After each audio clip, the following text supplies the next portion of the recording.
Hello, everybody. All right, the big mic is back. I heard you.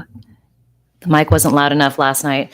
I was trying not to yell inside the lounge because it was quiet. So that's why I used the small mic. And this thing is freaking heavy and difficult to travel around with. But um, so let's talk about last night. Just Wow, some of the worst football in that first half. Things did get going after a little while, but 68 yards in the first half, not great at all. But I know it's the final preseason game. None of the starters were out there. I'll go through snap counts with you in just a minute, but um, yeah, rough game last night. But I think the biggest takeaways are what Kyle Shanahan said after the game, and that was wow, Jacob Cowing is going to be out for 6 weeks with a hamstring. I did watch him walk out of the stadium, walk around, and he looked like he was walking fine. But obviously, walking is different than running. I figured he was going to be back sooner because he was walking around without a limp. I did see him pregame. I saw him um, after the game, standing around watching the game in the tunnel at the end, the final 2 minutes, all of the injured guys kind of come out and they stand in the tunnel, where they all go out to the field. They stand there and they watch the game from there. Once the game hits zeros, they all walk out of the field, meet their teammates. There's that whole meet and greet in the middle of the field where people say hi, do jersey swaps, all that type of stuff. I watched him. They all, Dominic Puni's there, Michael Williams, Brandon Ayuk and his family, all standing there in the tunnel, and then they go out, and he seemed fine. But to hear that he's going to be out 6 weeks is rough, which is why they brought in Sky Moore. Sky Moore has had kind of an up and down career in regards to returns, but Jacob Cowing would have been the returner. Junior Bergen did not do himself any favors. I don't think he's going to make the 53. I don't think anyone will claim him, and he'll probably revert back to the practice squad is what I'm thinking. I think the 49ers like him. I think he's got some work to do, and part of it is being a rookie in the NFL. And, Brant Boyer really likes him.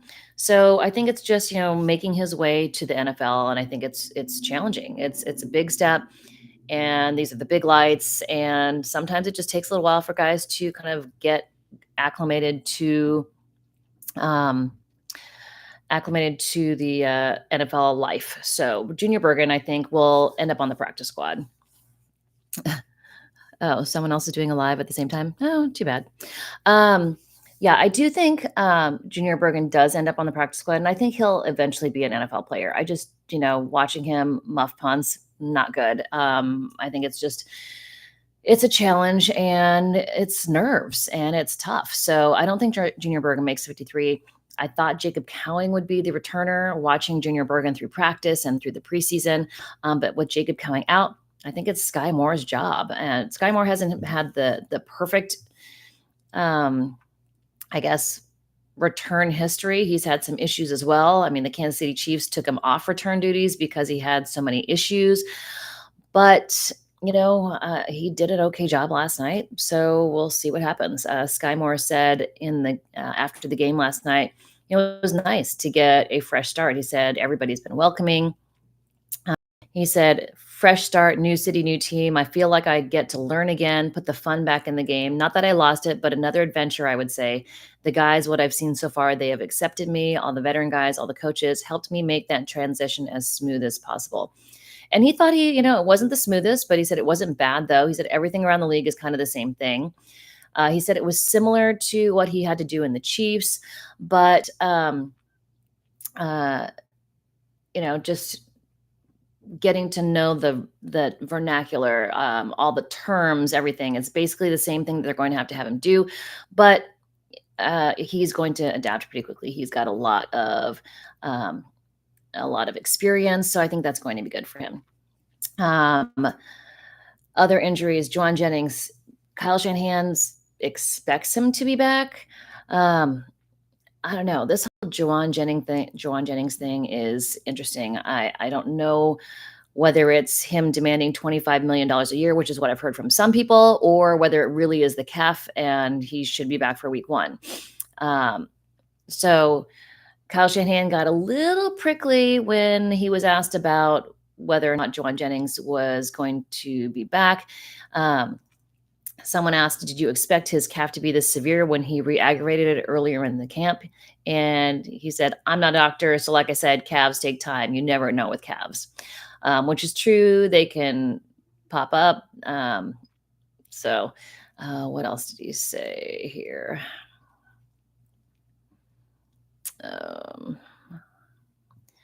Let's see. I mean, if it doesn't heal, yes, but I expect him to be back. I think he should be back from it, but you never know with calves. Now, the hot take on social media and with all the ESPN games, it says they're all saying, I expect him to be back by week 1. Note, the actual quote is not, there's no timeline. He just says, I think he should be back from it, but you never know with calves. Is he in jeopardy of missing week 1? I mean, if it doesn't heal, yes, but I expect him to be back. But he never really specifically says, I expect him to be back week 1. I guess you can interpret it that way, but Kyle Shanahan is never really that definitive. And with the injury being the way it is and the contract situation being the way it is, I don't know if you can definitely put it on there. But Juwan Jennings' contract is set up where it's game bonuses. So he's got a $3 million salary, which is not bad for people like you and me. But his pay, I mean, the big amount of his pay is all tied up in game play and like game bonuses. So if he's active on game day, he gets more money. So the more Juwan Jennings is inactive, the less money he makes by a lot. So I think he makes like $7 million if he plays all the games. And if he doesn't, he only makes his base salary, which is 3. So he has a lot of incentive to play the game. So we'll see. Yeah, cowing, it sucks. So I think what happens is Kevin Givens starts on IR, Jacob Cowing starts on IR. I did see Yetur Gross-Matos last night coming out of the locker room, and he says he's close, so we'll see. How is Garendo?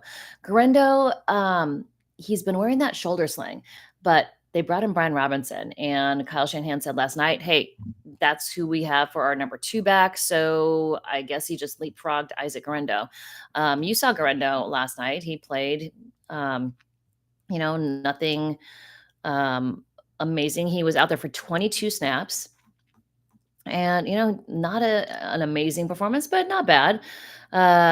He ran 8 times for 13 yards, 1.6 yards per carry. Longest run was 3. Now, when you look at running backs in the preseason, you realize that they're not playing with the top linemen out there, right? Trent Williams is not out there. Dominic Puni's not out there. Ben Barch, who they think is the number 1, is not out there. Colton McKivens wasn't out there. Jake Brendel. So the whole starting offensive line was not out there. So they're not going to get as much push in the run game as they would normally. So they're the backups for a reason. So without that starting offensive line out there, the run game is not going to be great. And it hasn't been great the entire preseason because the starters are out. Jeff Wilson ran 11 times for 41 yards, so at a 3.7 average, which is not bad. 1 touchdown. Isaac Garendo, 8 carries for 13 yards. Keyshawn Vaughn, 9 carries for 20 yards. I just don't think those guys, I love Jeff Wilson. I know everybody does. I don't think he makes the 53. It's going to be Christian McCaffrey, Brian Robinson, Isaac Garendo, and the rookie. The rookie's going to make Corey Kiner is going to be probably brought back at some point. He's on IR, so no one claimed him on waivers. Jordan James, I saw him last night. He has a little splint on his pinky finger. So it's his right pinky finger. Everything else is fine. No cast, nothing. So I think he'll be back pretty soon. That's what Kyle Shanahan said. So it's Christian McCaffrey, Brian Robinson, Isaac Garendo, and Jordan James. I believe Jeff Wilson and Keyshawn Vaughn will be released tomorrow, which is the 53 cutdown day, and then probably brought back to the practice squad. Everybody loves Jeff Wilson. He still looks like he can run, but I don't think there's too much risk of releasing them and them getting poached. Everybody knows who Jeff Wilson is, so I think he'll end up on a squad somewhere. As far as receivers go, with Juwan Jennings out, Brandon Ayuk looks like he could be back mid-season. So you've got Juwan Jennings, Jordan Watkins looks like he's pretty close. I think Jordan Watkins will be back for week 1, if not week 1, week 2, just to get him acclimated and get him back up to speed. Ricky Pearsall, obviously, he'll be up there. Sky Moore again. They traded for him. He'll be in the mix. There are a lot of these guys kind of on the bubble, and I think it's guys like Robbie Chosen caught 3 for 3 for 24 yards last night. He probably will make the team. He's on the bubble. He's close. So you've got Brandon Ayuk will start on PUP. Demarcus Robinson will be suspended, probably 3 games. Demarcus Robinson said last night he has no idea what's going on. All he knows is that it could be 3 games. So he hasn't heard anything at all. So you've got, Juwan Jennings potentially coming back. Jacob Cowing probably starting on IR. It's Ricky Pearsall, and you've got it's so many guys that probably won't make it. I think Tariq Owens probably doesn't make it, probably ends up back on the practice squad, but he's a guy who could be bumped up every game. So the bubble on wide receivers, Robbie Chosen potentially, Malik Turner. I think those guys end up on the practice squad, released. That's a tough one. You've got so many guys who are injured. Juwan Jennings, I would think he's okay. I don't really know what's going on. I've heard from some people that he's asking for a lot of money now. Remember, his agent is Drew Rosenhaus, who is, got the biggest clients. I know he's a tough negotiator. So we'll see what happens there. But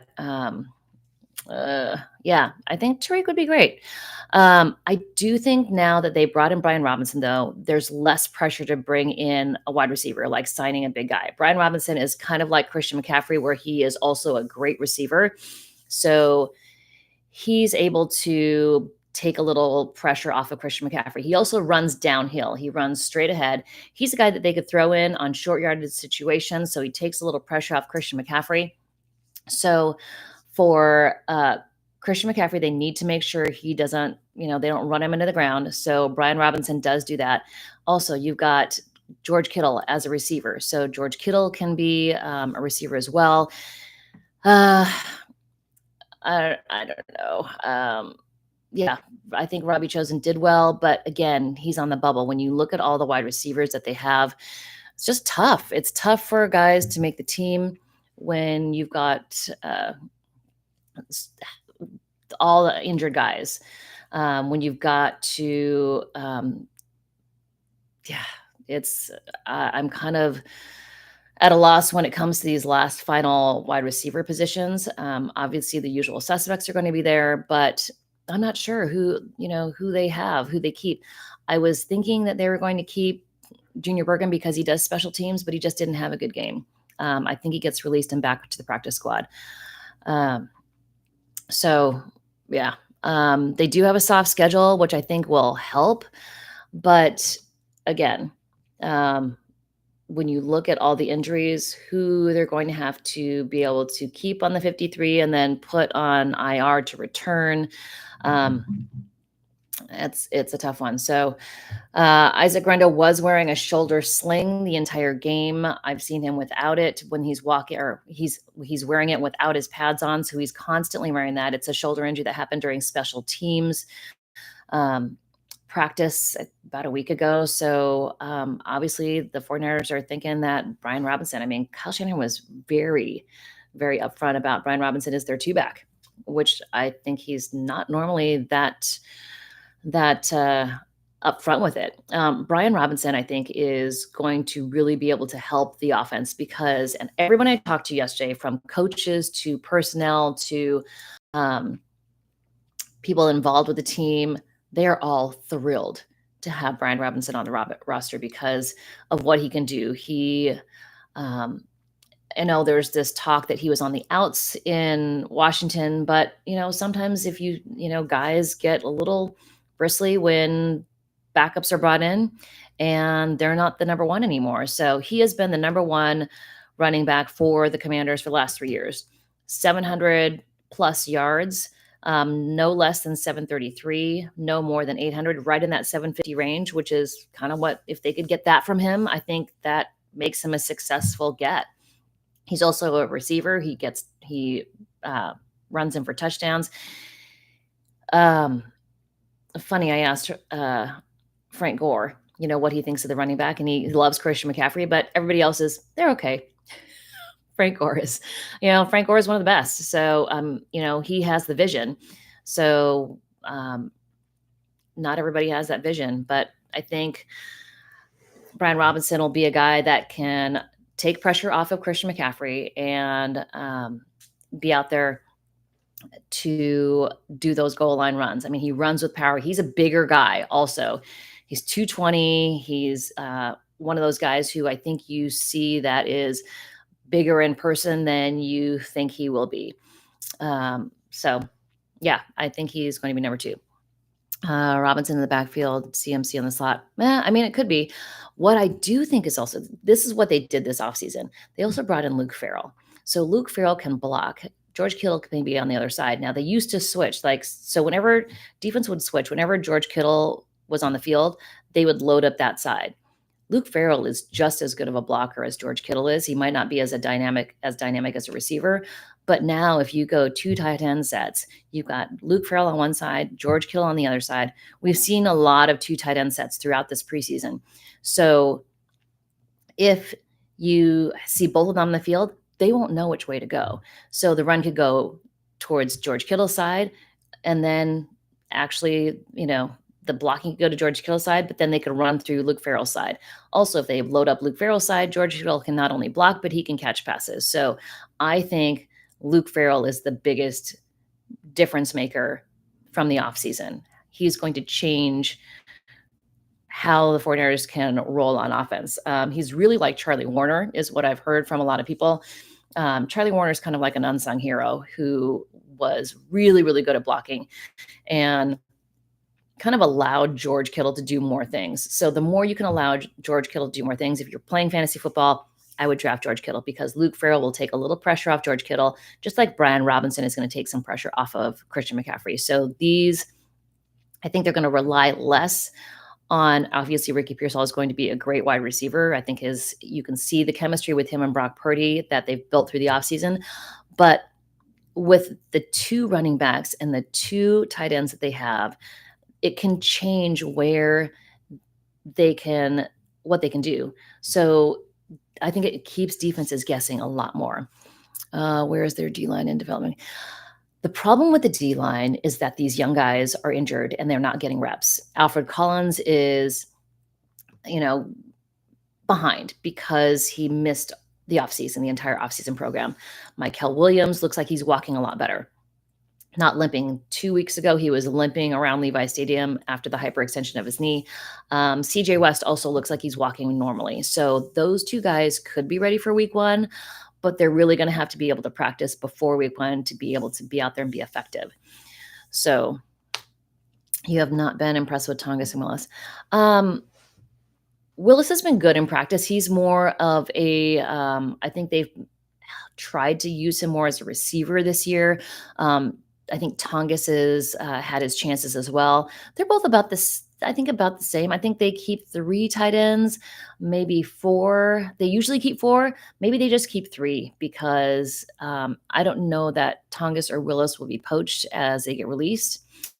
Dwelly comes back, maybe. I mean, but the thing is, I think with Dwelly and being released earlier, I mean, they love him. So he could potentially still be brought back. And I think that's the thing about a guy who's familiar with Kyle Shanahan's system. They can be brought back at any point. Let's see. Please no on, I don't know what that means. Sebastian Valverdez make a team. I think he's great in one-on-ones, but I think in actual games, not as developed as everybody thinks he is. He's going against 2s and 3s. I think he's good. I'm not sure he gets poached if I don't think he makes the 53, but I think they really like him. They want him to come back, so they would put him on the practice squad potentially. So they really, on the interior, they want CJ West, they want Jordan Elliott, and Kevin Givens when he comes back. Kevin Givens tore his pectoral muscle. He'll be starting the season on IR, maybe come back midseason. It sucks because it's the same injury he had last year. You've got Bryce Huff and Nick Bosa on the outside. Michael Williams will get his time. Yetur Gross-Matos can play on the outside and the inside. I think Michael Williams is actually more comfortable on the inside.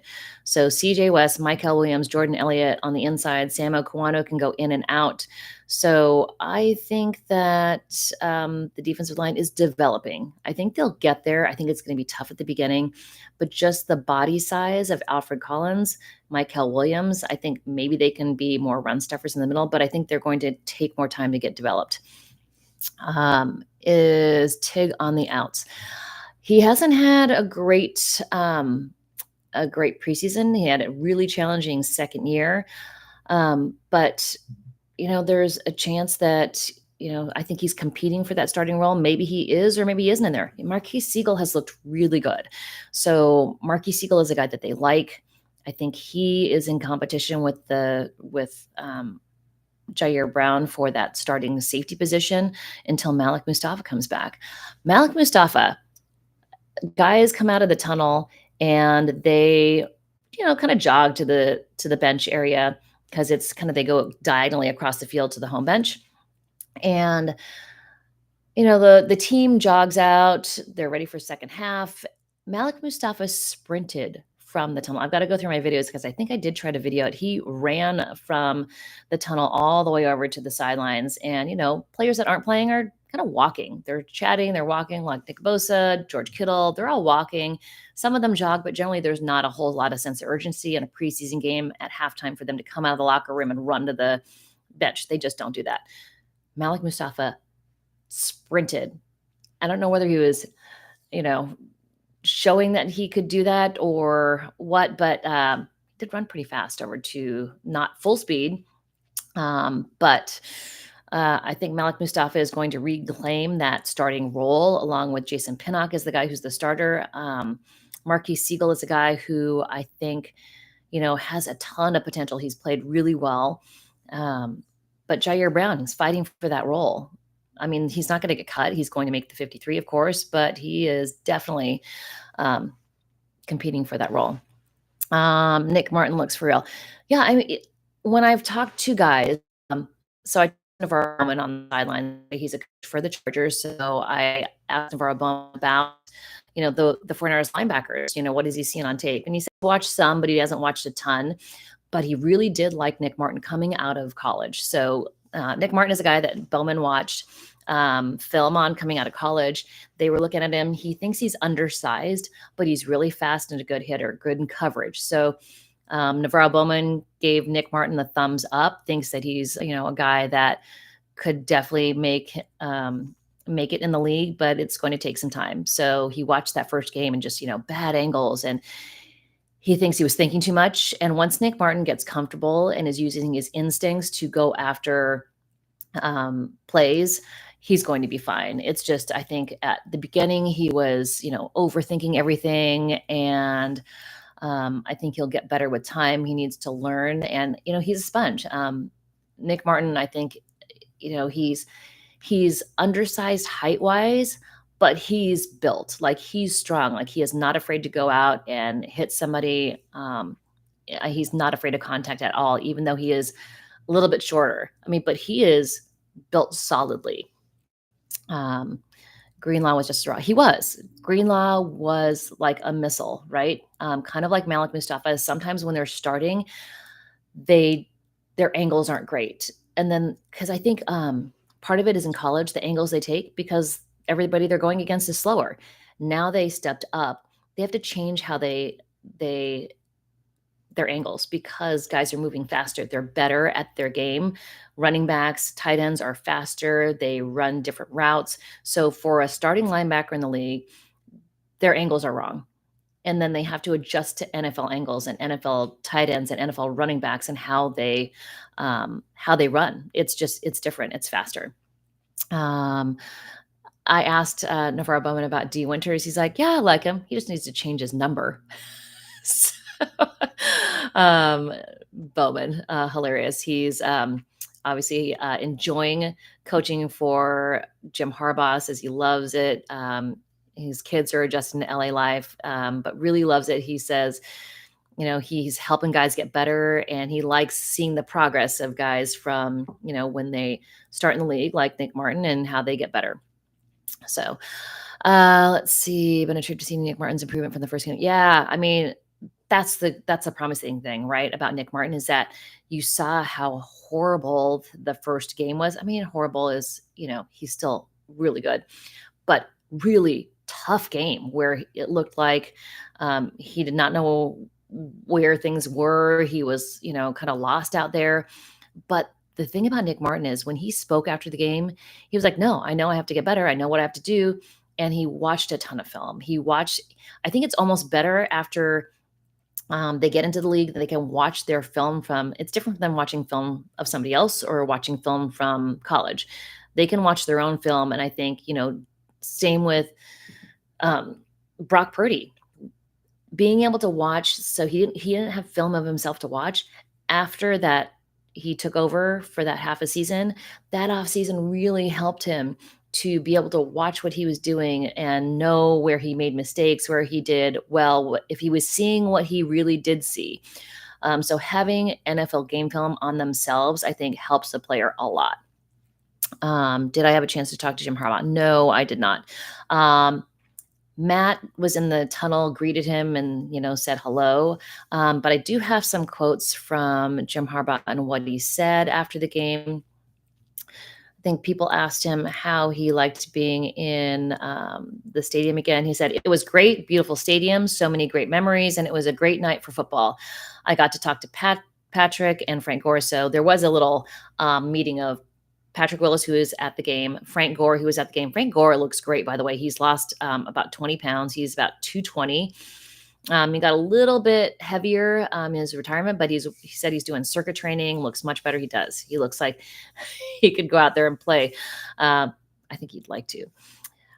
So that's what Jim Harbaugh said.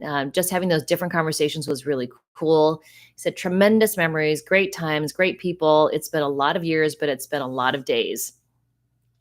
So many days where every day has been on to the next and onto the next mentality. For one, that's not real nostalgic, but there's some nostalgia there because it was such good times. Oh, Jim Harbaugh. So many things he said. Yeah, he's hilarious. The little Harbaugh-isms. When he was asked about Trey Lance, he's like, Trey is 25 years old. In life, that's the fat part of the bat. For a quarterback, that's the fat part of the bat. I like his skill set. I like who he is as a player. Just having the chance to get to know him and talk to him in those days. You see more that makes you think, I really like that part too. He just wants to get good at football. That's all I want him to do. And he's doing it day by day, week by week. He's been here for several months now. We'll just keep rolling. He's doing a good job. That's Jim Harbaugh on Trey Lance. Yeah. Thoughts on Tariq Owens and does he make the roster? I think he goes practice squad. I know Jerry Rice would love to get out there. I think Tariq Owens it's going to be tough for him to make the 53, but I think they really like him. I mean, last year when he broke his hand, I think he broke his metatarsal. He was released, but they talked to him beforehand and said, hey, we really like you. He's a hard worker. He keeps his head down. He's quiet. When in the locker room, there are people you hear and there's people you don't hear. One guy that I heard a lot, it was more hearing than watching him do the work, was Danny Gray. Loud in the locker room all the time. Tariq Owens, you never hear him in the locker room. He's very quiet, keeps his head down, does all the work. And that paid off for him. They kept him around, brought him back to the practice squad, even though he was injured with his hand. I mean, he could have been waived and never thought about again, but the 49ers like him. So, I think he's made a case that he should come back, and I think they like him enough to have him on the practice squad. I just don't think they can do it with the 53. It's just a tough one with all the injuries. There's going to have to be a lot of finagling and a lot of mixing up to see where they can keep guys because, is Dominic Pooney going to be ready for week 1? Is Michael Williams? They've got to keep Michael Williams. You've got if Michael Williams can't play week 1, if CJ West can't play week 1, then you've got to keep other guys on the defensive line to be active just in case. T.O.'s kid is quiet. Crazy, right? It's like, get your popcorn, get your Sharpie. No, T.O.'s kid is quiet. He also started football late. So he didn't play from like Pop Warner on. I think he started in high school. Kind of a quiet guy, just wants to do the work, completely different than his dad. But he told us a story that Tariq received a message from his dad before the game. T.O. sent him a video of his first touchdown in the league ever. Not that he necessarily called that Tariq was going to make a touchdown, but just to kind of pump him up and say, I see yours coming. So kind of cool story. And then when we spoke to him in the locker room, he hadn't looked at his phone at all yet, so he didn't know whether he had gotten a message. I'm sure he did from his dad, but just kind of fun story. So, T.O. was quiet at first. Well, yes and no. T.O. still had a lot of confidence coming in, but it's interesting how different guys are. Brendan Rice spoke to him a lot when he was at USC and then the pro day. A little bit more flashy. He obviously had a huge career at USC, but he's keeping his head down to do the work. Now that he's been in the NFL, but at USC, definitely a little bit more attitude from Brendan Rice than I see with Tariq Owens. So, I think Tariq Owens could end up being a great wide receiver in the league, but it's just about timing and getting to the right place at the right time. And, it's just because he started playing football late. Like talking to Renardo Green, also super quiet. But when I've tried to talk to him, his big thing is I started playing football when I was 5. I know this. This is my deal. I started playing football when I was 5. Renardo Green is all about football. And he did play a couple series just because they wanted to get him game reps. He's kind of one of the only starters that was out there. And really just because they wanted to get him into the groove of running. And but he's another guy who's really quiet. The 49ers locker room is really good. It's solid guys who, have good attitudes. I mean, I think the epitome of it is Curtis Robinson. I hope he makes the 53. He's on the bubble, but what he does in special teams is so great. I was so happy to see Curtis Robinson get that pick 6 last night and to hear him talk afterwards about how much it meant to him was really cool. I mean, both Curtis Robinson and Tariq Owens had their footballs that they, from the scores that they had. And both of them, like when they held the football, just you could see how much it meant to them. Curtis Robinson kind of got emotional when he was talking to us about how much it has been for him to come back from the ACL that happened last year. I mean, like he was looking really good last year. ACL injury, obviously during training camp, he's made his way back. So just to see him, his first pick 6 ever. And, I don't care if it's preseason or not, it counts. It counts for them and their NFL careers. So super happy for Tariq and Curtis Robinson, who are, just solid guys in the locker room. And that's the thing about the 49ers locker room. There's so many solid guys. And if there's anyone you want me to, if you had questions about, Nick Martin handled the first game really, really well. And that's the thing.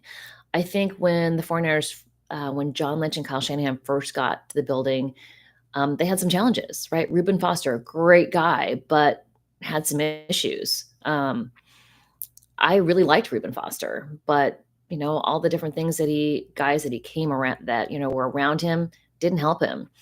And part of it was, his childhood, but part of it was maybe the 49ers not doing all the due diligence they need to. They took what they saw of what they could see of Reuben Foster on the field, and they're like, well, he's worth it.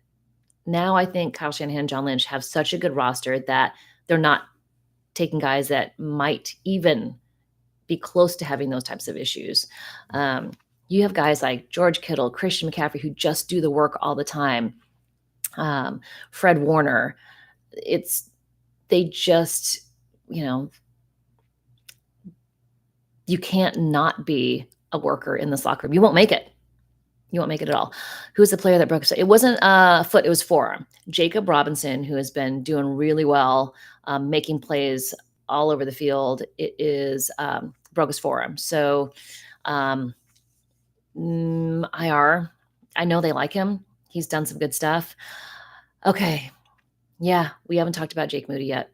That was a tough one. The crazy thing about Jake Moody missing that PAT was what happened afterwards. And I'll tell you what Kyle Shanahan said. Basically, he's going to be on the team. They don't really have any choice at this point. I don't think they release him. I just don't. All right. So Jake Moody. This is what Kyle Shanahan said about Jake Moody, and then we'll talk about him. Someone asked, do you have to consider what you do at the kicker position, considering the up and down nature of how Jake Moody has been?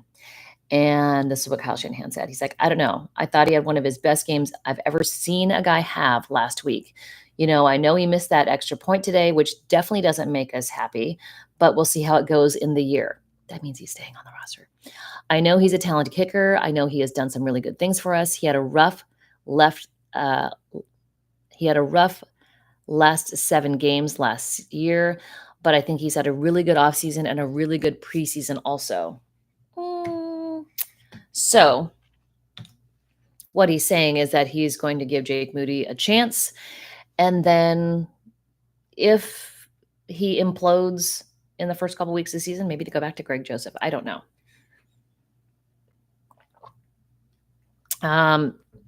Greg Joseph is the other guy. So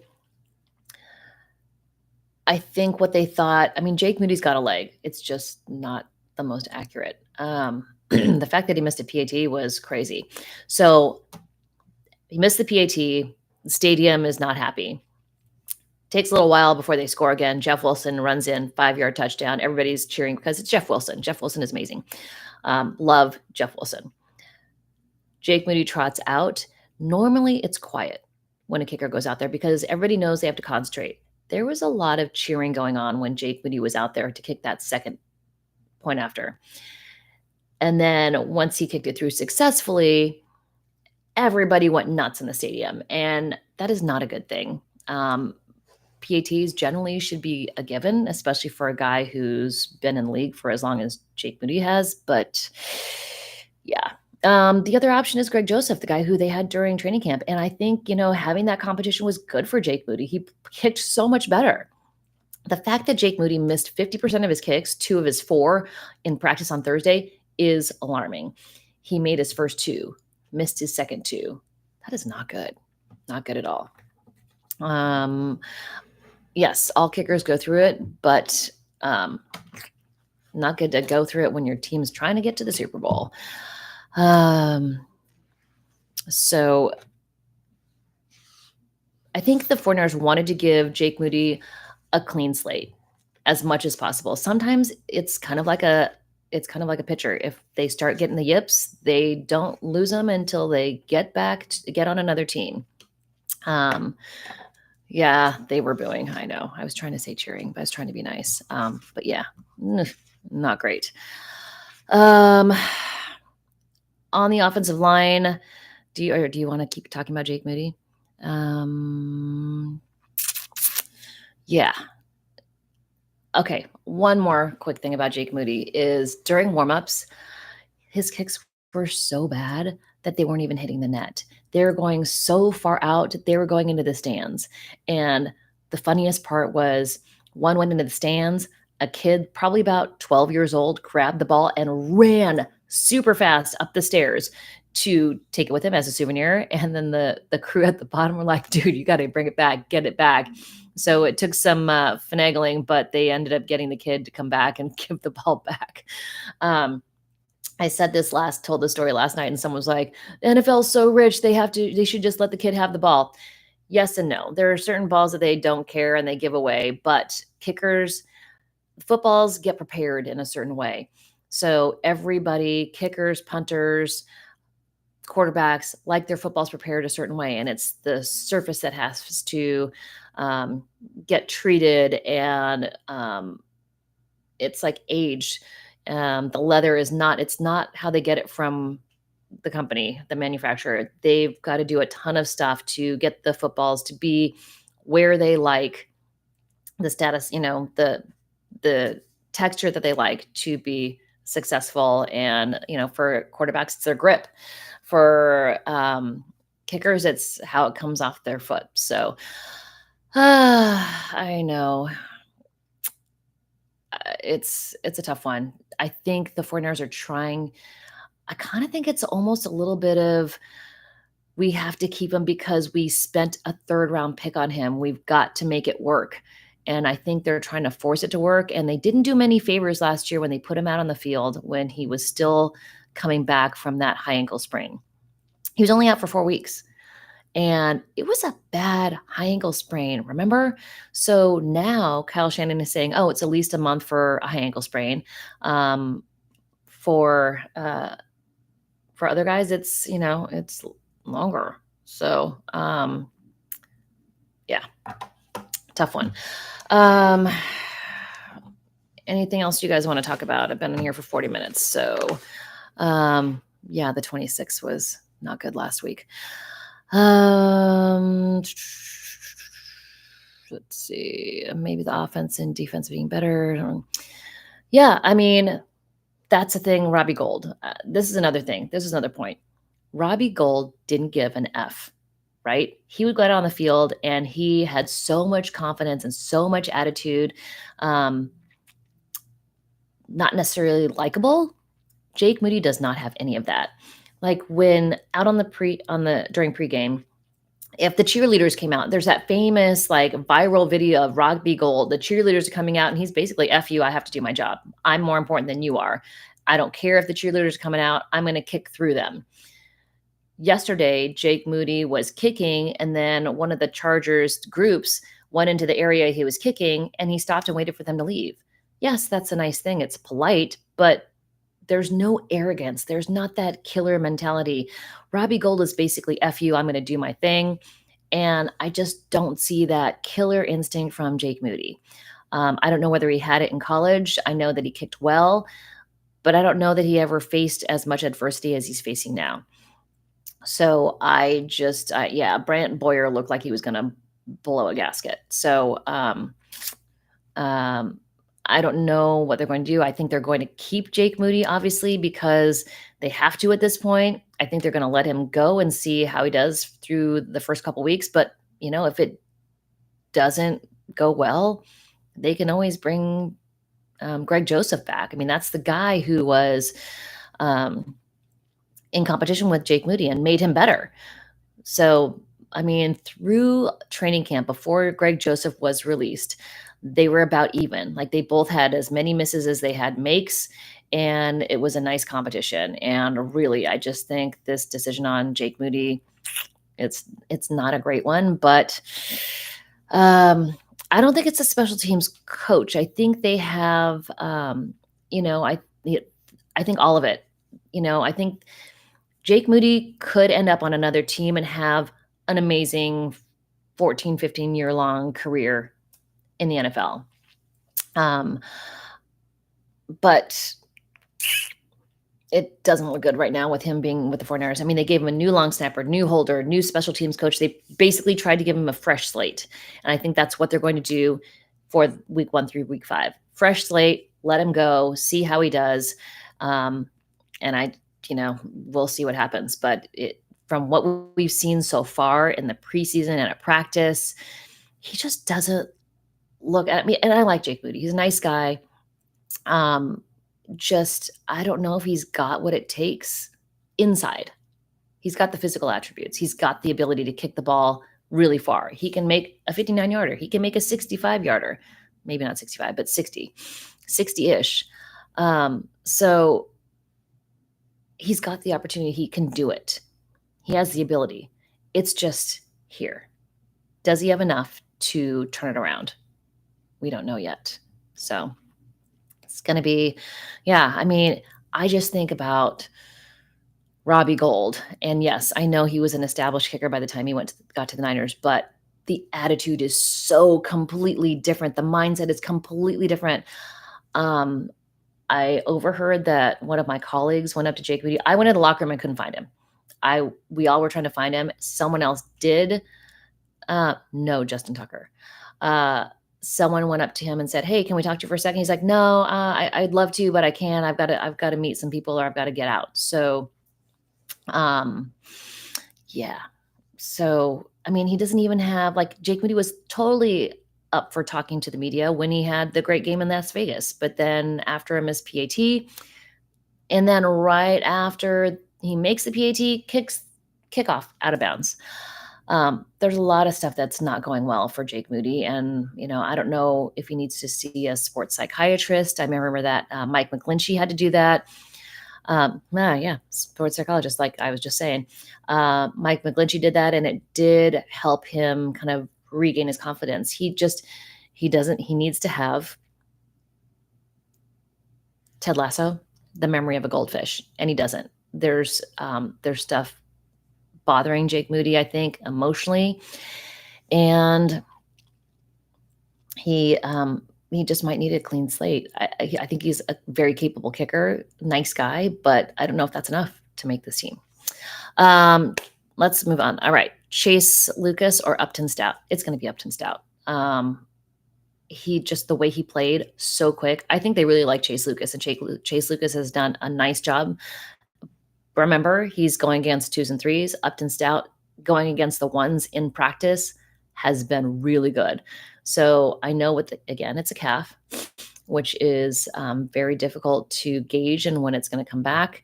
And so they're going to be careful with him. But I do think that they love Chase Lucas. I think they'll give him a chance, but we'll see. Chase Lucas had 2 tackles yesterday. Not as huge of a game as he had the last game, the Vegas game. I mean, just really standout game. The guy who led tackles. And while this linebacker led the team with tackles yesterday, I also saw him miss. So I'll get the PFF grades up here as soon as they're up. But Chaz Surratt led the team in tackles, 10 total, 5 solo, 5 assists. Nick Martin was second, 7 tackles, also a tackle for a loss. He broke up a pass and forced a fumble.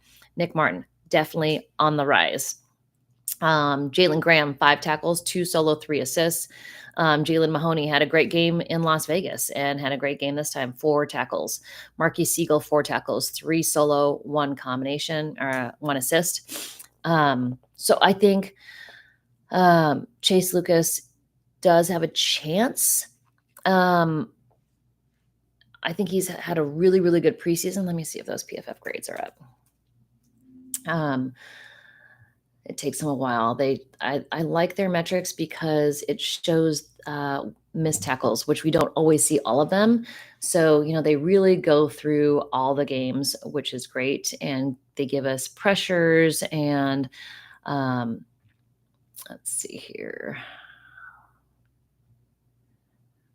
Pressures, tackles, let's see here. The final grades are available. Nice. All right. So Trevis Gibson had the best grade by PFF. Nicholas Martin was 2, Jordan Elliott 3, Saran Neal 4. Let's see, Chaz Surratt had the most tackles, but he also missed 2. It's funny, Matt was next to me and he was like, "Oh, I think Chaz Surratt is making a case to make the team. He's leading the team in tackles." I'm like, "But he's also missed. I've seen him miss a couple." So Chaz Surratt, 14th highest grade, missed 2 tackles. So that is not good.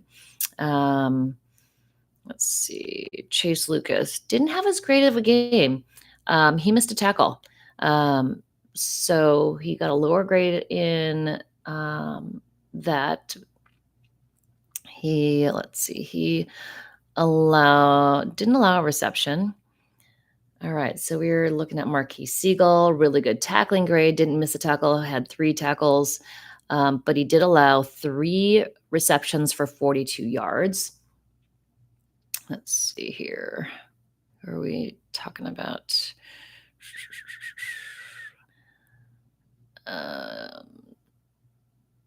Nick Martin. All right, let's see here.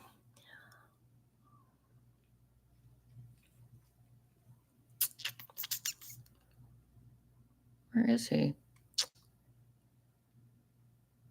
All right, so Jordan Elliott. Let's go through this while I see it. Travis Gibson, 4 pressures, 1 hit, 3 hurries. Jordan Elliott, I think he's really going to be good for the team. 2 pressures, 1 hit, 1 hurry. All right, so Nick Martin, here's his stat line. He got the 2nd highest defensive grade. He allowed 4 receptions on 6 targets, but it was only for 28 yards. 4 stops, 1 forced fumble, and didn't miss any tackles, which is a huge improvement from what we've seen from him before. So nice job for Nick Martin. Let's see here. Let me go to pressure, pass rush.